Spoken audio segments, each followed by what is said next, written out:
Hey kids, I miss seeing you all in person. I'm looking forward to when we can have children's time together instead of virtually where I record a video and you get to watch it. But I wanted to talk this week a little bit about deacons. So we have in our reading from Acts, we hear about Stephen, who was one of the first deacons of the church. And I started thinking that I don't know if many people actually know what a deacon is. So I wanted to kind of explain it because we still have deacons today in our church. We have a lot, and in our synod I know we have at least one. So I wanted to let you know what it is, and if you have questions about it, have your mom and dad send me a message and I'll try to answer them. But deacons are called they're ministers, just like we are. They're rostered leaders. So whereas I think most of you know what a pastor is, I'm a pastor. I show up with my cleric on and a stole that kind of goes around my shoulders and comes down like this. Deacons are also rostered ministers, but instead of being pastors, they're deacons. And they do wear a stole. They can wear a cleric just like I do. They have a stole that kind of goes diagonal. It's like a sash, but it's not a sash. It's a stole like pastors wear, but it goes across. And they get their calling from when Jesus washes the disciples' feet on the night before he dies. So Jesus gets down and he washes the disciples' feet, which you can imagine might have been a little smelly. And was also a position, it meant that Jesus kind of became the least important person in the room that night. That's usually who washed people's feet, not the most important, but the kind of the servant of the group. And so instead, Jesus says that we're called to wash each other's feet, to take care of each other. And so that's where deacons find kind of their job description. All right.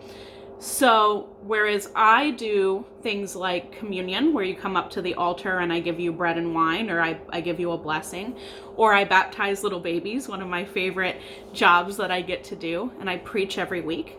Deacons can preach like me, but they actually go out and they're called word and service ministers. So they go out into the world and they make sure that others know about the important work that churches are doing. So they don't always work in a church. They might work in a homeless shelter. They might work in schools. They might work in with homeless shelters. They might work with prisons, all over their job. It's wherever there's this connection, this bridge that needs to be made between the church and the rest of the people who maybe don't come to church often. So whereas I hang out most of the time in a church, I still go out and visit people, but where I do my services and where I do my work is mostly in the church building, unless, we have coronavirus where I'm not.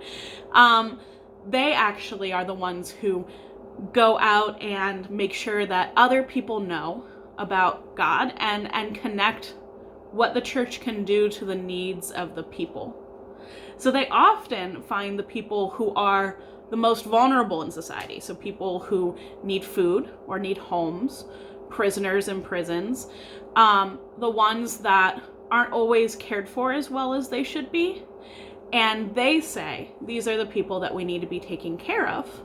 And here's how I can kind of get people in the church involved with this. So it's a really neat calling.